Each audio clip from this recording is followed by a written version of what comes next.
YSUCA presenta Retrospectiva 2022.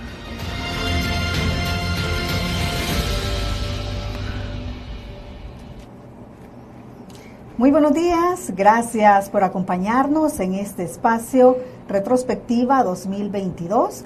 Este es el primero de una serie de programas que vamos a tener precisamente para llevarle a ustedes esos temas que han sido relevantes durante 2022.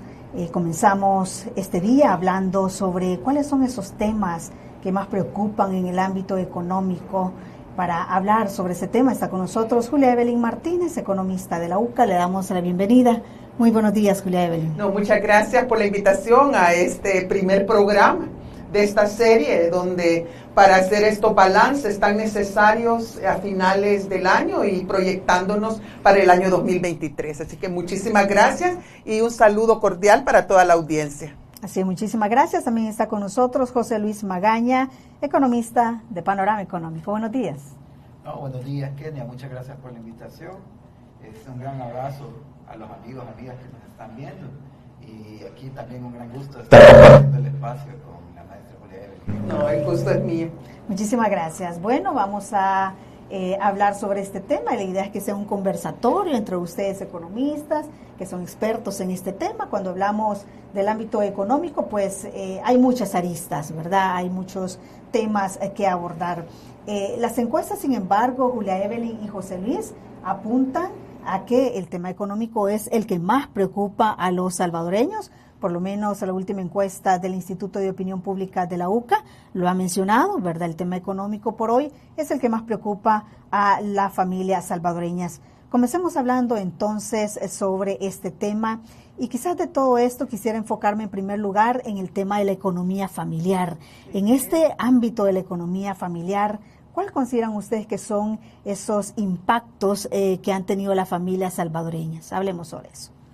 ¿Quién quiere comenzar? Bueno, me gustaría quizás plantear en algo que creo que con José Luis vamos a coincidir, que es quizás lo que más impacta a los sectores populares, a los grupos familiares de los sectores populares mayoritarios del país, tanto en la zona urbana como en la zona rural, ha sido la pérdida del poder adquisitivo de las familias, ya sea esa pérdida de poder adquisitivo de las familias, ya sea por la vía de que los salarios cada vez alcanzan menos para cubrir las necesidades, si ya bien eran deficitarios en los años anteriores, este año pues han sido más deficitarios para cumplir la totalidad de las necesidades vitales de estas familias. Y esto debido, bueno, al aumento en el costo de la vida, que un indicador podría ser el aumento o el enorme costo que tiene la canasta de alimentos urbana y rural.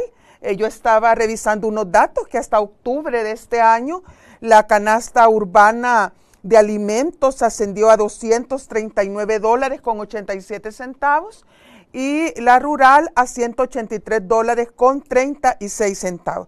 Pero no solo eso, porque eso podría parecer que es algo que es percepción de la gente, como dijo, por cierto, del ministro de Hacienda de nuestro país, ¿verdad?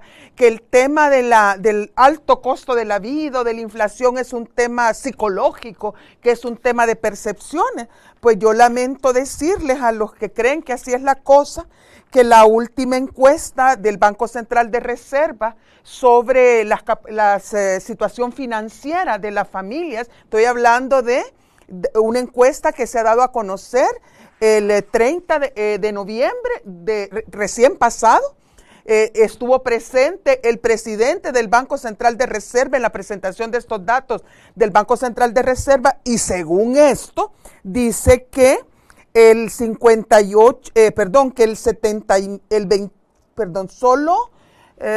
donde lo tenía yo aquí listo. Pero el 49% de las personas adultas entrevistadas señala que los ingresos, ya sea por cualquier forma que tengan los ingresos, 49% no les alcanzan para cubrir sus gastos mensuales.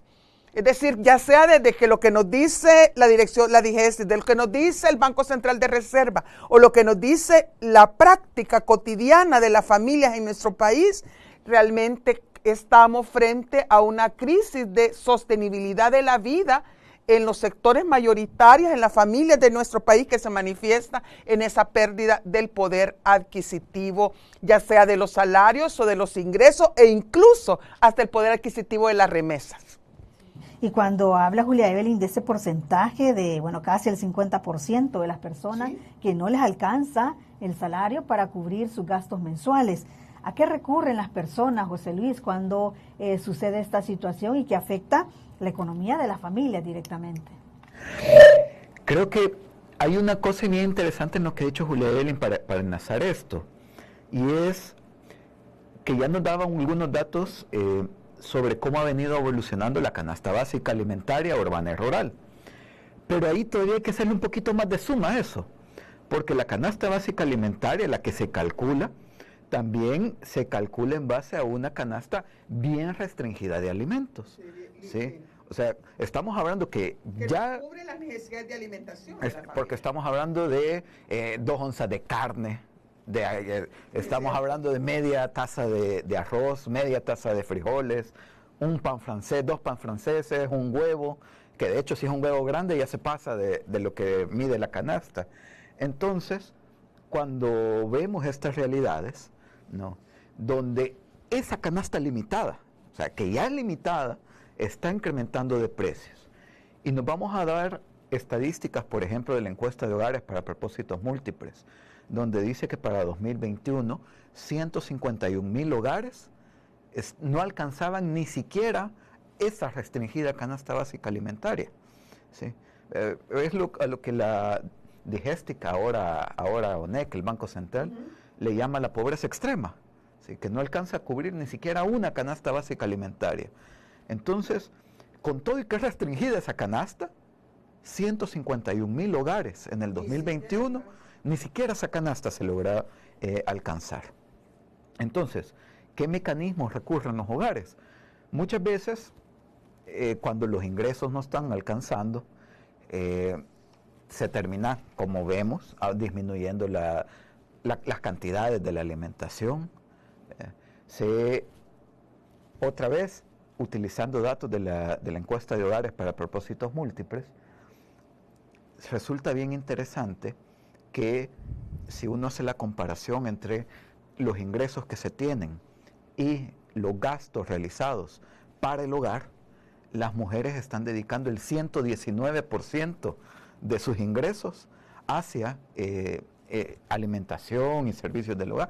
Estamos diciendo, en el caso de los hombres es alrededor un poco más del 80%, pero en el caso de las mujeres es 119%. Es decir, más del 100%. O sea, dedican todos sus ingresos al hogar, pero además rebuscan en otros elementos, van a buscar prestado, van a fiar. Entonces, al final de cuentas, toda esta crisis que ya nos planteaba Julia Evelyn, recae justamente sobre las mujeres, que al final en los hogares terminan siendo, bajo esta estructura patriarcal y machista que estamos, termina siendo quien asume el ver la rebusca de cómo salir de esa crisis. Y lamentablemente ese tema de cómo al final, cómo se ajustan las familias, porque de alguna manera para esto es como una ventaja que tiene el gobierno, que la gente si no fuera por las mujeres y todo el trabajo no remunerado de las mujeres y toda esa labor de rebusca, pues por ejemplo, si no alcanza para comprar el tambo de gas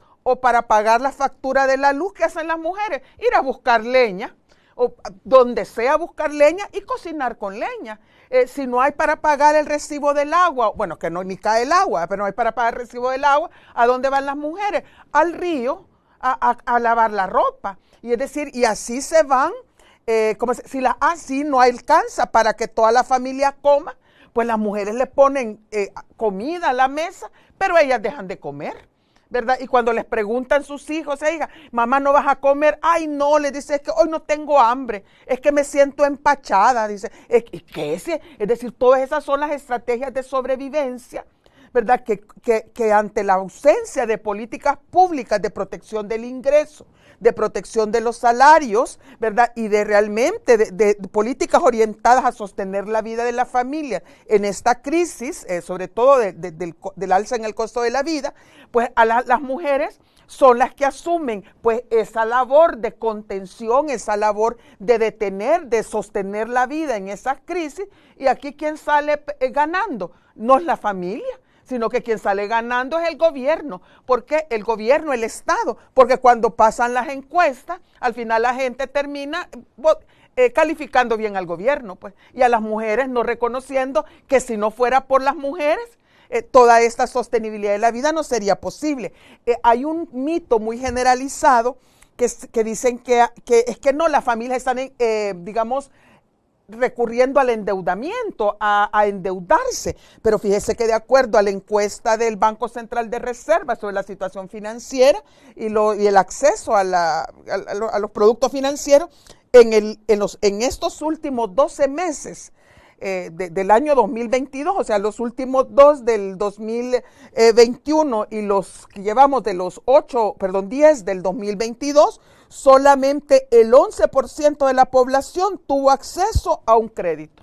Solo el 11%, al menos un crédito en el sector formal de la economía. Entonces, ¿a dónde se está endeudando la gente? Se está endeudando con los agiotistas, se está endeudando en la tienda, se está endeudando en la barrotería de la colonia, ¿verdad? Ahí es donde se están endeudando.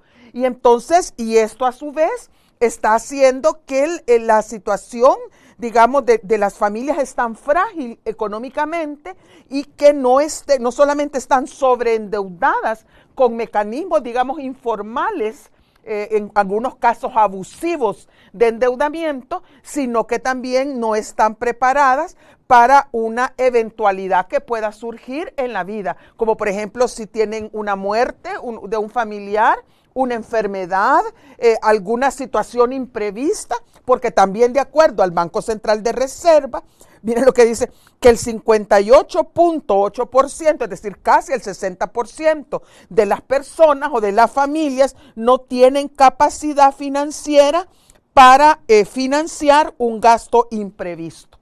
Entonces, imagínense, o sea, estamos mal, pero uno está, como decimos, en un hilito, ¿verdad? Las familias están como colgando de un hilo, es decir, esperando, por eso que dice que la gente se encomienda tanto a Dios, ¿verdad? La gente rezando para que nadie se vaya a enfermar, que nadie se vaya a morir, que no haya ningún imprevisto, que no les vayan a robar, que no vaya a hacer esto, que no vaya a... ¿Por qué? Porque no van a poder soportar este gasto imprevisto. Así es que la situación es, en el peor de los casos, que ni me gustaría hablar de eso, pero lo voy a hablar, como se está advirtiendo ya hace varios meses atrás, de que el próximo año es probable que haya una recesión económica mundial, pero que tenga gran impacto que va a los países que estamos vinculados al patrón dólar y a la economía de los Estados Unidos.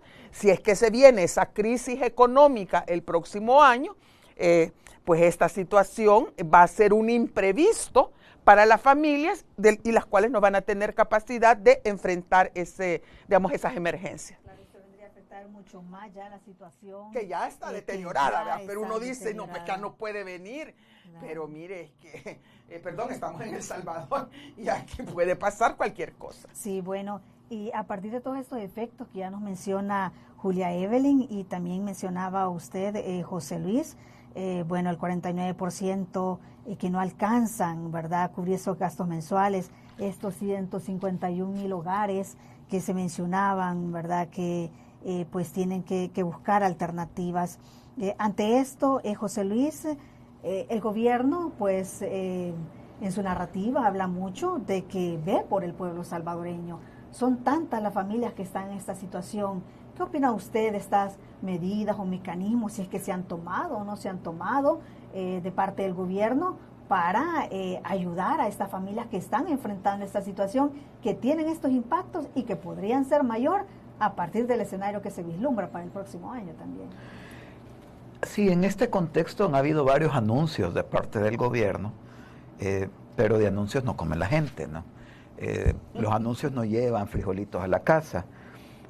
Dentro de esos anuncios han habido, por ejemplo, que se dijo que se iban a quitar aranceles a algunos productos, y ahí hay que tener cuidado, ¿verdad? Porque, bueno, hay algunos productos que ya tenían arancel cero sí, es cierto, por los tratados de libre comercio que se han venido firmando. Y que la misma advertencia que se ha hecho cada vez que se firman tratados de libre comercio es que al quitar los aranceles a productos de importación, dependiendo de qué productos sean, podés estar afectando productores y productoras locales, inundando el mercado nacional de productos extranjeros que posiblemente lo produzcan con subsidios estatales, con subvenciones, etcétera, y por lo tanto viene más barato, y entonces termina fregando al productor y productora local, que ahora se va a quedar sin ingresos y va a necesitar más apoyo de los programas sociales, ¿sí? Entonces ahí también hay que tenerle mucho cuidado a ese tipo de políticas, sobre todo ahora que ya se está hablando de otro tratado de libre comercio, ¿no? Ahora con China, ¿no? Que ahí hay que meterle, porque hay otros elementos es otro también. programa, José, yo me apunto para ese programa.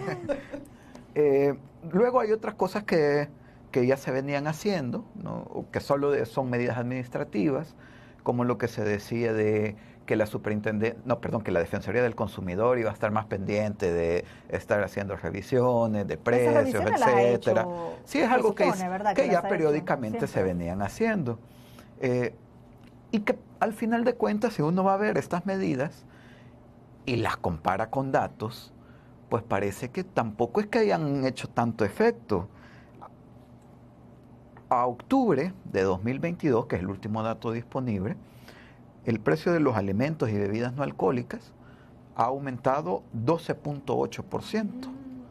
¿Sí? Y cuando alimentos, estamos hablando, frijoles y tortillas principalmente. Sí. Aquí no estamos hablando de exquisiteces, ¿verdad? Frijoles y tortilla, ¿o no, José? 12%. O sea, estamos hablando de el pan francés que vamos a comprar. Pues sí, el que compramos ahí en la tortilla, los frijolitos.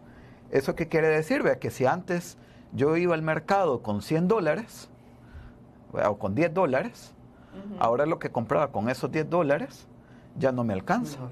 Ya tengo que llevar $12 con 50 centavos. Bueno, yo creo que eso todos lo percibimos, ¿verdad? Todos los que hacemos compras. Y eso parece, esa tendencia, según las proyecciones de organismos internacionales, parece que no es que se vaya a calmar. ¿Sí?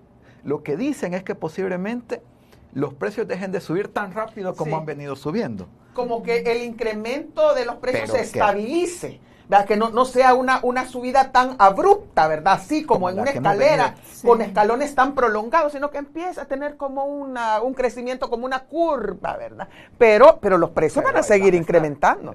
Entonces, ese escenario me parece, vea, que las estadísticas nos dicen que quizás todos estos anuncios que se han venido haciendo de parte del gobierno, pues al final de cuentas, no han tenido esos efectos que se han debido dar, ¿no? Usando las mismas estadísticas de las propias instituciones públicas. Sí, no sé si me permitiera decir con lo que dice, y no solo es que José Luis, lo siento bien optimista de que el gobierno ha hecho anuncios, vea, y que algo, pero yo no soy tan, yo creo que el gobierno al menos, yo le haría el llamado al gobierno, que al menos si no va a ayudar a la gente a detener o a compensar esta espiral inflacionaria y esta pérdida en el poder adquisitivo, al menos que no le haga más daño a las familias y a sus condiciones de vida y a sus medios de vida. Mire, yo esta semana estuve en Oriente con la gente que va a ser desalojada. Los 150 de estos productores, familias productoras que van a ser desalojadas en los cantones El Condalillo y Flor de Mangle, por la construcción del aeropuerto de allá de Conchagua, de la Unión. Y esta gente, ¿saben lo que quisieran? Que el gobierno no les ayudara. Sí, pero que si no les ayuda, al menos que no, como decís la palabra, al menos no los dañe. Pues, mire, les está arrebatando y los está despojando de sus tierras. Les está dañando el bosque salado, el manglar. Les está dañando los ecosistemas. Les está quitando medios de vida. Es decir, los está llevando a una situación prácticamente en donde ni siquiera van a producir alimentos y se van a ver forzados o forzadas a desplazarse a otros departamentos del país o a buscar la migración hacia los Estados Unidos o hacia donde sea posible emigrar. Entonces, yo creo que en esto el gobierno hace muchos anuncios y mucha publicidad, ¿verdad? Que el tema de la gasolina, y sale el presidente de la Defensoría del Consumidor haciendo el gran show, ¿verdad? De que anda revisando los precios, hasta con una lupa lo ponen, eso es puro show. Eso es puro marketing, pero porque si de veras vamos al sentir de la gente, a la economía local, a las comunidades, a lo que está viviendo, la zozobra que están viviendo las familias en este momento, que corren el riesgo, no solamente ahí en Oriente, sino que también en toda la zona costera marina, con todos esos avances de la famosa ciudad surf, o del Bitcoin City, o de todo eso, ¿verdad? Que le dicen el desarrollo y el progreso. Mire, eso se está haciendo a costa del despojo, del desplazamiento y del empobrecimiento de familias campesinas que no eran necesariamente pobres, ni estaban en la extrema pobreza, pero que con estas acciones que están orientadas a beneficiar a una minoría de inversionistas nacionales y extranjeros que son amigos de la familia Bukele y de sus allegados, están provocando el empobrecimiento de miles y miles de familias, sobre todo en estas áreas. Así es que yo creo que esto hay que verlo, no solamente desde una perspectiva, digamos, del costo de la vida, pues, sino que de las condiciones de vida de la familia. Y estas están siendo afectadas por esta estrategia económica de los megaproyectos impulsadas por el gobierno. Y como ya, yo sé que José Luis ya también lo está pensando, y yo lo voy a decir porque no voy a hacer menos, pero, y es cierto, yo, hablando con las mujeres de estas comunidades, las mujeres son las que más, miren, no solo las que más temores tienen del desalojo, sino que las que saben y ya lo están experimentando van a tener más dificultades para resolver las condiciones de la sostenibilidad de la vida de sus familias. Bueno, antes de irnos a la pausa tenemos un minutito, José Luis, quizás para retroalimentar en este tema que ha mencionado Julia Evelyn. Sí, yo creo que esto que nos está planteando Julia Evelyn no solo hay que verlo como algo que va a pasar, es que ya está pasando. Ay, sí. O sea, a las comunidades ya se les están despojando. En el Bajo Lempa, en el Tecoluca, en la isla Tasajera. De hecho, en Tecoluca, en el marco de la construcción del penal que se está haciendo, ¿sí? Ya se les ha despojado de tierras a comunidades. E incluso aquí en la cordillera del Bálsamo, también ya están llevando a cabo procesos de desalojo de comunidades para la construcción de proyectos residenciales de lujo, ¿no? E incluso la Asociación de Mujeres Guisucareñas desde hace un rato viene denunciando cómo una empresa está buscando talar 54 manzanas de árbol, de bosque, en la cordillera del Bálsamo, para instalar paneles solares que al final van a alimentar la energía de todos estos proyectos residenciales que se están haciendo. Tengo que hacer una pausa, José Luis, pero por supuesto vamos a continuar hablando sobre este tema que se ha vuelto muy interesante. Muy interesante, y como dice José Luis, no es que va a pasar, sino que ya está pasando. Con esta idea quédense. Claro, vamos a volver dentro de un momento, no nos cambien. Enseguida regresamos con más de Retrospectiva 2022.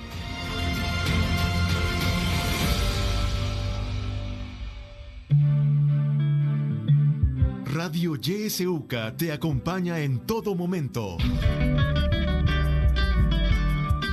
Sintonizas La Voz con Vos. YSUCA, siempre con vos. 91.7 La Voz con Vos.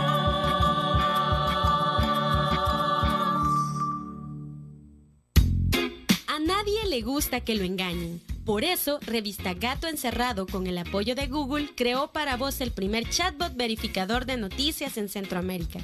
Podés escribirnos en WhatsApp o Telegram, consultar los temas de interés nacional que más te preocupen y nosotros te enviaremos información 100% verificada o iniciaremos una verificación con tu aporte. Escribinos ya al 2230-4747 y ayúdanos a luchar contra la desinformación. Allá va el mago González, el mago en el sprint, el mago ahí en la llegada, el mago entra al área y...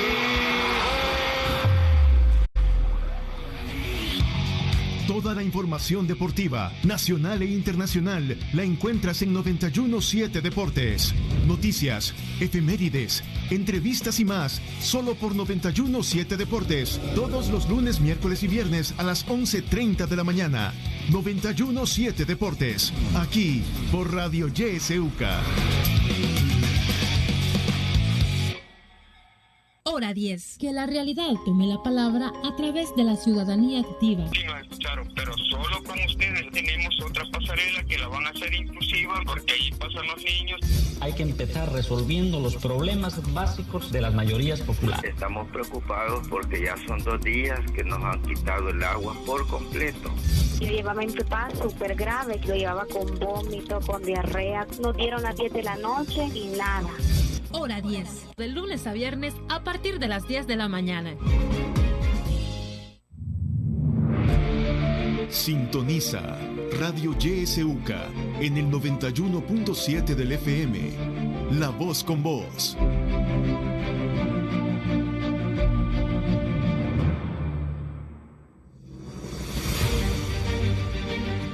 Continuamos con Retrospectiva 2022.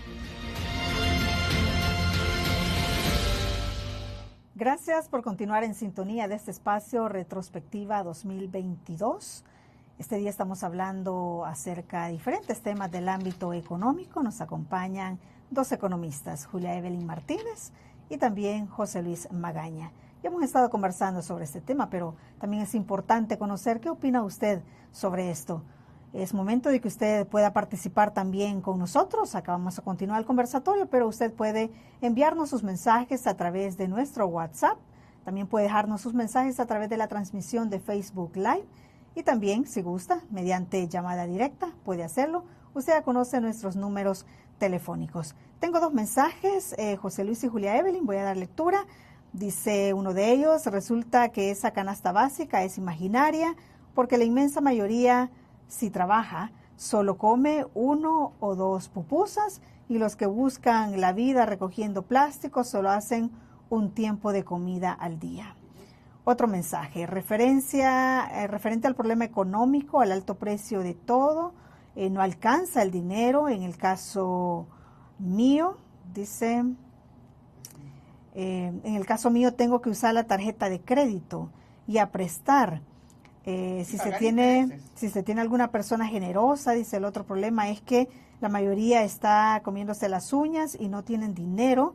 Cuando uno les pide prestado, debería quitarle el IVA a la canasta básica y también aumentarle a 70 u 80 de los productos de la canasta básica, así como en Costa Rica. Saludos. Otro mensaje nos dice, eso se llama expropiación y está en la Constitución política. Eso mismo pasó cuando construyeron el nuevo aeropuerto en Comalapa, desapareciendo la fuente de trabajo de la población, como eran las plantaciones de algodón. Bueno, es parte de las participaciones. Tenemos también una llamada. Muy buenos días. Muy buenos días. Muy buenos días a los exponentes. Bueno, el tema de la economía mundial está golpeando no solo al país, está golpeando a todo el mundo, pues, con el incremento de precios. Pero recordamos que esta es una especie de espiral que sube y baja dependiendo de quién, hacia dónde se inclinen pues las políticas mundiales. Recordemos que no somos sociedades planificadas, que las controla el gran poder económico en el mundo, y entonces ellos van dando las políticas. Pero ya remitiéndome a lo que es el país, que nos estamos viendo en una crisis, tenemos que recordar también que también los hábitos de consumo que tenemos en este momento influyen muchas veces a sobreendeudarnos y hacer gastos fuera de nuestras posibilidades. Y eso no me van a dejar mentir, pues, porque si usted puede ver muchas champas, por decirlo, lo digo con respeto, no de forma despectiva, usted puede ver ahí todos los platos de Claro, ¿verdad? ¿Cómo es posible que esta gente tenga cable, ¿verdad? tenga televisores Samsung. ¿Cómo los han obtenido? Bueno, desconozco, pero igual, todo eso es parte de los hábitos de consumo que hoy tenemos. Y eso es parte, pues, de la crisis de la que muchas personas se quejan. Si pueden ver, ustedes pueden ver aquí que personas con salarios del salario mínimo tienen teléfonos de última generación, mejores que las de un ejecutivo. Entonces, ese es un ejemplo para todos. Pues ahora las personas ahora quieren zapatos de marca, y en fin, hay muchos elementos que pueden influir en todo eso, y todo depende, pues, de la educación financiera que tengamos para poner en la economía. Los pobres siempre han existido en este país.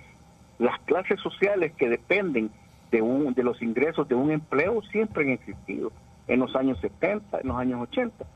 Yo me recuerdo muy bien que yo, pues, tengo 49 años, y yo cuando iba a la escuela, yo me recuerdo que yo no tenía más bien, mis papás sí podían, pero tenían el hábito del ahorro.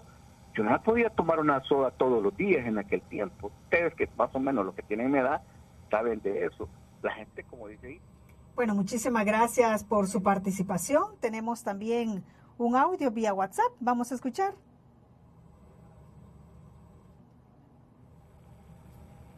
Damos paso entonces a una llamada. Aló. Buenos días. Sí, buenos días.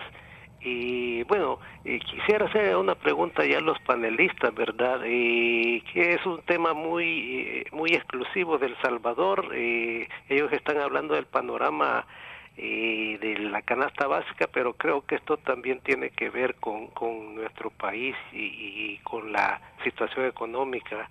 Yo les quisiera preguntar si esto del criptoinvierno, ¿verdad? Del Bitcoin, de las criptomonedas, va a pasar dentro de poco y va a venir una cripto primavera, por hablar de esa forma, o es algo que va para largo plazo, esto del cripto invierno. Muchas gracias.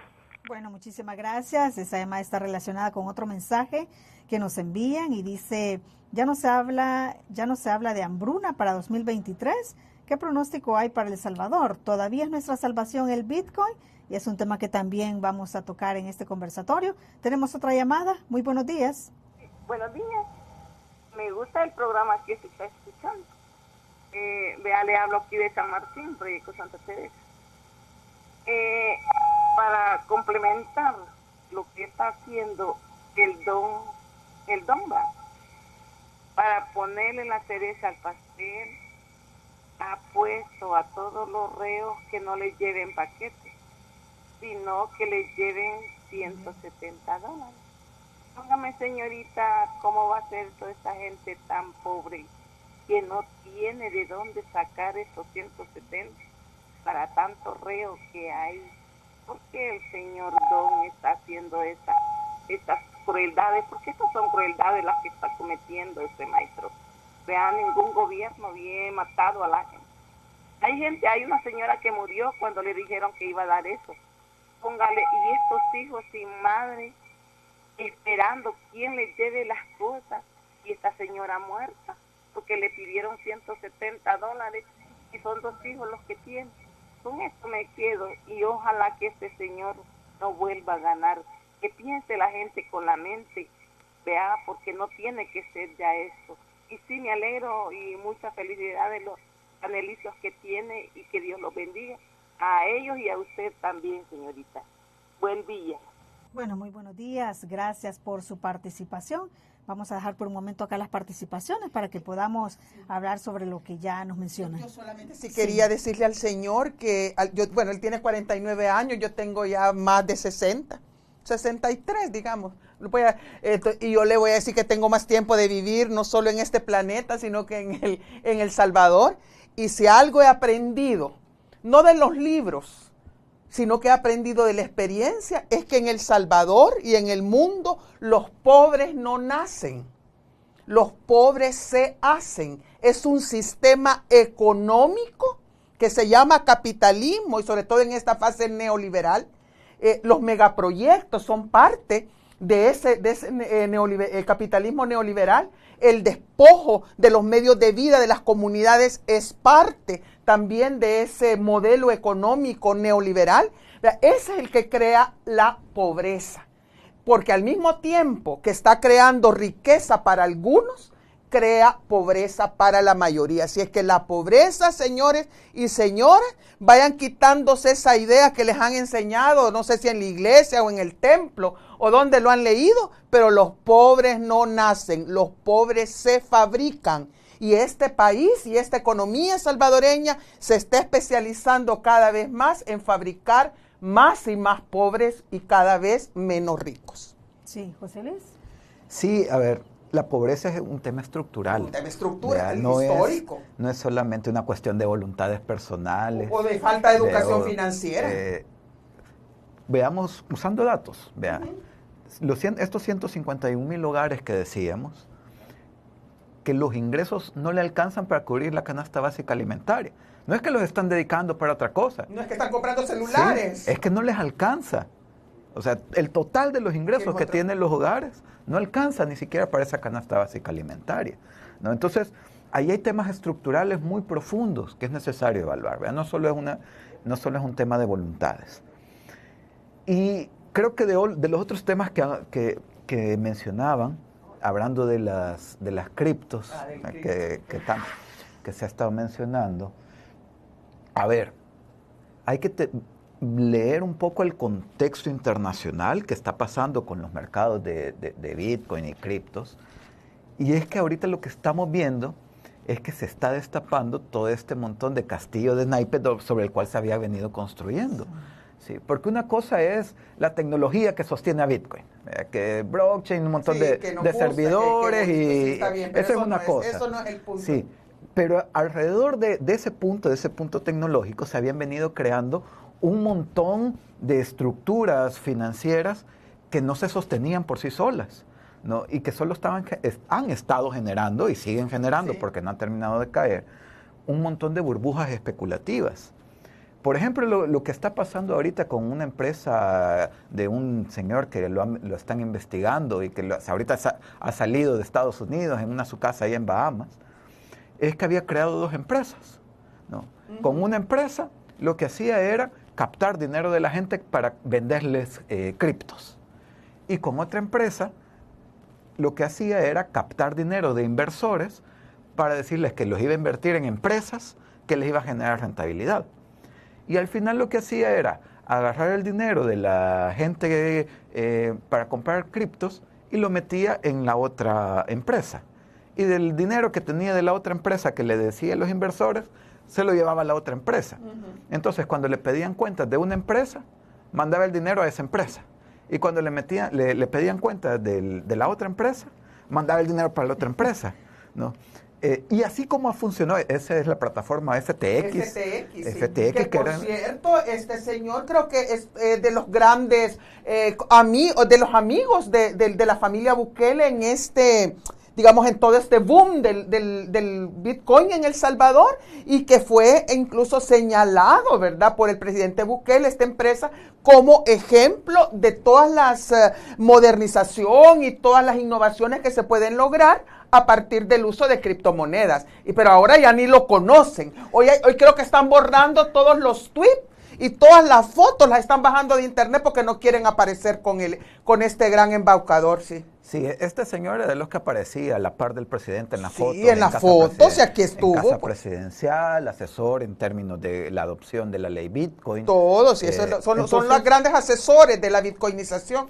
Entonces, vea, ahí vamos viendo cómo... Y uno tras otro van a ir cayendo. Ahorita que cayó FTX, estamos viendo cómo hay otras dos plataformas que ya van a caer, que están pero corriendo para intentar demostrar que ellos son diferentes. Sí, pero eventualmente. No. Entonces, el mercado de criptos ahorita está justamente haciendo todo ese proceso. ¿Verdad? Creo que desde 2009 que comenzó a moverse el Bitcoin, habían logrado mantenerse porque habían todavía varios capitales especulativos que estaban buscando dónde colocarse para generar rentabilidad, y habían encontrado en las criptos ese espacio. Pero en el momento que se viene esta expectativa de recesión, que autoridades monetarias en Estados Unidos empiezan a subir tasas de interés y entonces los capitales comienzan a ver más rentabilidad en otros activos y no en las criptos y empiezan a salir. Entonces todo eso está haciendo que ese castillo de naipes, esas burbujas comiencen a explotar y lastimosamente nos metieron en eso. Pero no solo eso, miren, decían que se iba a venir la cripto primavera, va a venir la cripto catástrofe. O sea, prepárense para la criptocatástrofe. Al final creo que solamente el Bitcoin va a poder sobrevivir. Creo que solamente va a sobrevivir, pero con una devaluación, es decir, va a finalmente estabilizarse en el precio real que tiene, que no son 30,000, que no son 18,000, sino que va a terminar estabilizándose en unos $10,000 a lo mejor. 100,000, como decía. No, ni 1,000,000, como decía el presidente. Pero además, en esta plataforma de FTX funcionaba como una especie de monedero, de donde se compraban y se vendían criptomonedas, incluyendo Bitcoin, así como el archivo wallet. Es que ese es el otro problema del que no queremos hablar.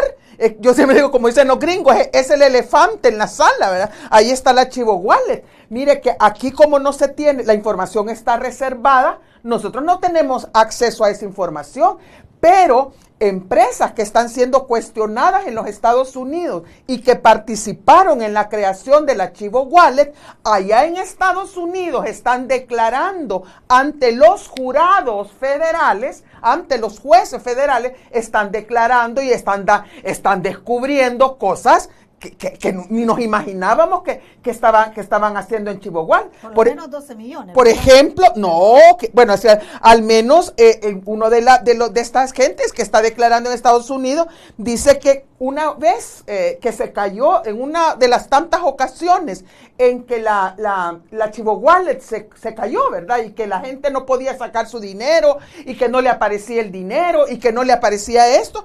Hubo un robo de $840,000. Solo una vez. Es decir, lo hackearon, no sé si interna o externamente, para saber quién, sacaron $840,000 y la Fiscalía General de la República, calladita, está haciendo esta investigación. Lean esta investigación, está ahí en la revista Gato Encerrado. Y además, resulta que el gobierno de El Salvador se gastó casi $5 millones en los cajeros de los Chivo Wallet. Eso no es una empresa privada. Como una empresa privada está financiándose con su patrimonio con fondos públicos, $4.7 millones. Y al gobierno de El Salvador le cuesta mantener cada cajero de Chivo Wallet que nadie lo ocupa, ¿verdad? O que los perritos son los que lo han encontrado ahí como lugar para dormir, a los perros callejeros, con todo respeto para los perritos, el gobierno le cuesta mensualmente mantener cada Chivo Wallet $1,412.50. Cada cajero. Y mientras tanto, los hospitales sin medicinas, las escuelas sin equipamiento, es decir, las familias tronándose los dedos, ¿verdad? Y rezando, clamando a Dios, porque no hay de otra manera, o pasando emergencia alimentaria. La FAO dice que en El Salvador actualmente existe casi 1 millón de personas, 980,000 personas que están en situación de emergencia alimentaria. Y esa emergencia alimentaria es lo que uno de los personas que escribió dice, es que de comer una sola vez al día.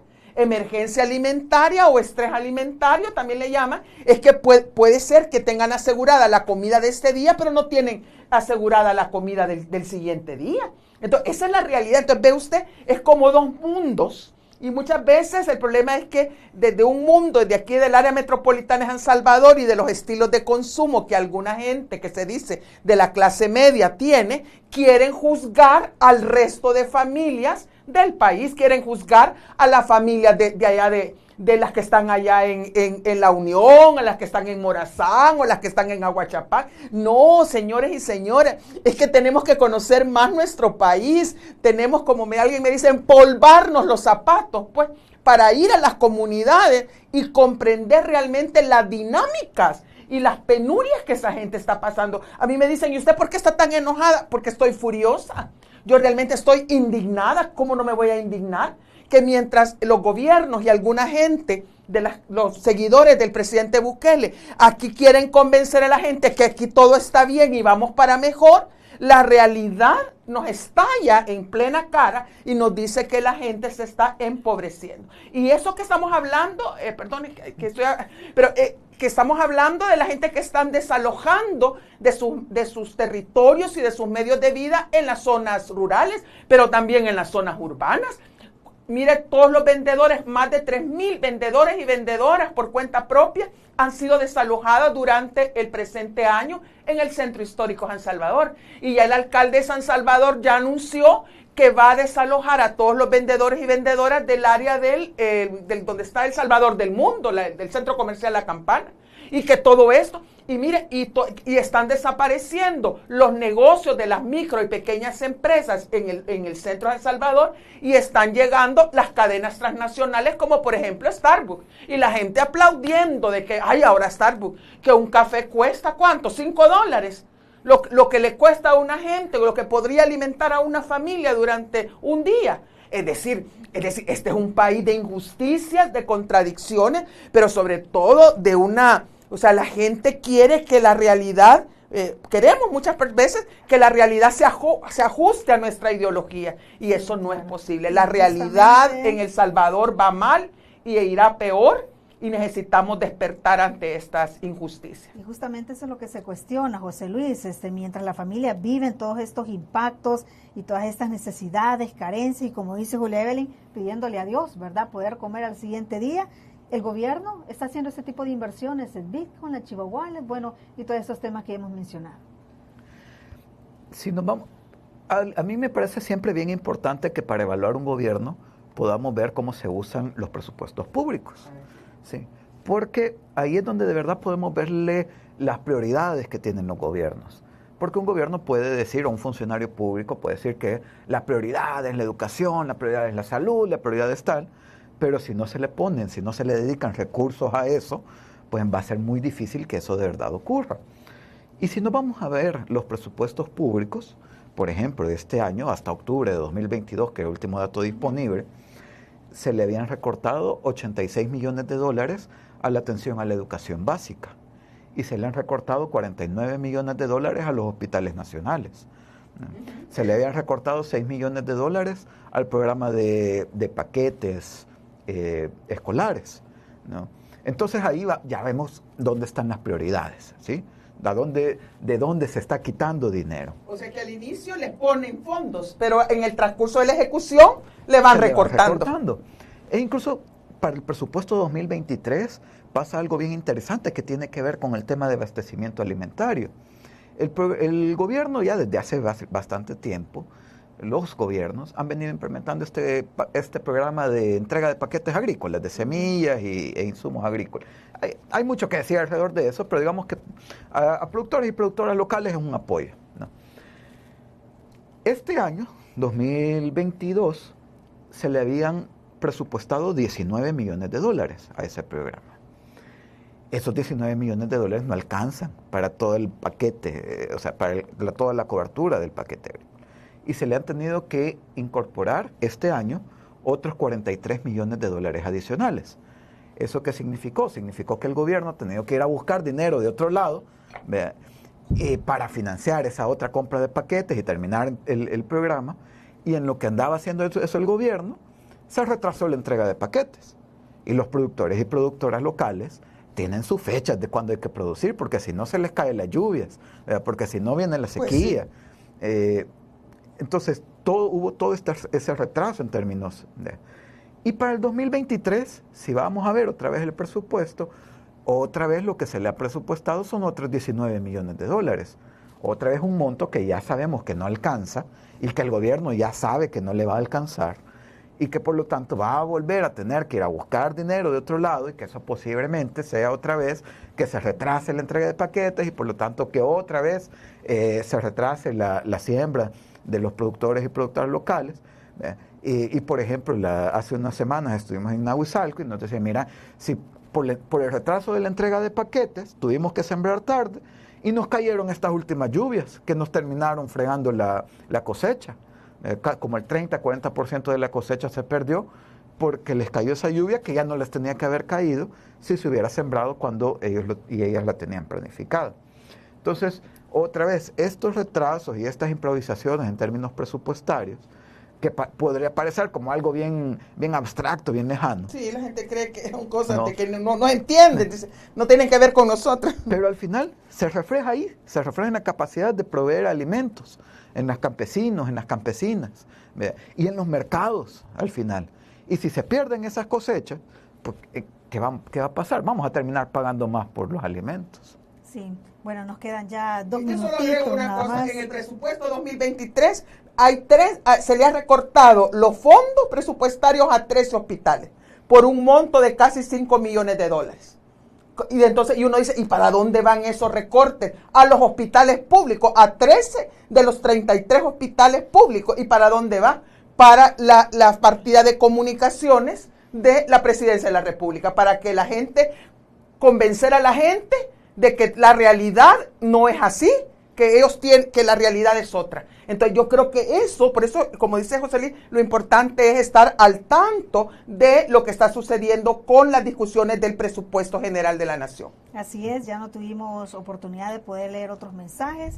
Me queda tiempo para unos nada más, porque son bastante interesantes. Dice, buenos días, es triste y humillante la situación económica de las mayorías, que somos tanto las áreas rurales y marginales, los mismos estados de pobreza de hace 30 años. Soy universitaria y desempleada, y vivimos las mismas condiciones por las que me esforcé en superar. Los empleos son para los compadres y comadres. Y el ministro de Hacienda da pena ajena, gobierno de rapiña, dice, investiguen las tienditas de penales y cuánto privado de los hospitales con desnutrición. Exacto. Otro mensaje decía, buen día, hay mucha gente que cree porque ellos tienen trabajo, casa y comen, cree que todos lo hacen. Saludos. Todos tenemos derecho a tener condiciones básicas. El que habló antes, es ridículo lo que dice, que los pobres siempre han existido. Ese hombre debe ser de los que vive bien. Tengo una duda, ¿nos pueden explicar sobre el presupuesto 2023? Si saben los montos de gastos de seguridad, entiendo que van a contratar a más militares. Bueno, y hacía referencia José Luis a ese presupuesto en términos de cuáles son realmente las prioridades a las que le está dando el gobierno, las que deberían de ser, y pues, como ya mencionaba Julia Evelyn, ¿verdad? Para el aparato comunicacional de Casa Presidencial, ahí sí hay un aumento, pero pues aumentan 5 millones y 13 hospitales montos. Le reducen. ¿De dónde van a salir? De la reducción del presupuesto de 13 hospitales. Así es que la próxima vez que llegue un hospital en su departamento, ¿verdad? En la cabeza departamental, y le digan que no hay medicinas porque no hay presupuesto, porque le recortaron el presupuesto, y ustedes digan, ¿y por qué? ¿Dónde está? Ah, pues ya saben que está en la publicidad y en las comunicaciones de Casa Presidencial. Bueno, muchísimas gracias, José Luis, por haber estado con nosotros. Le agradecemos. No, muchas gracias por la invitación, y siempre solo recordar, ¿verdad?, que la economía no solo es dinero, no solo son números. Al final la economía es las condiciones de vida. Las condiciones del bienestar. Bueno, de las muchísimas personas. Gracias. No, muchas gracias por la invitación, ha sido un bonito conversatorio y ojalá se repita. Sí, siempre nos falta tiempo para estos temas. Muchísimas gracias por haber estado con nosotros y haber participado. Le invitamos al próximo viernes para conocer otro tema también de interés nacional acá en su programa Retrospectiva 2022. Que tenga buen día. YSUCA presentó Retrospectiva 2022.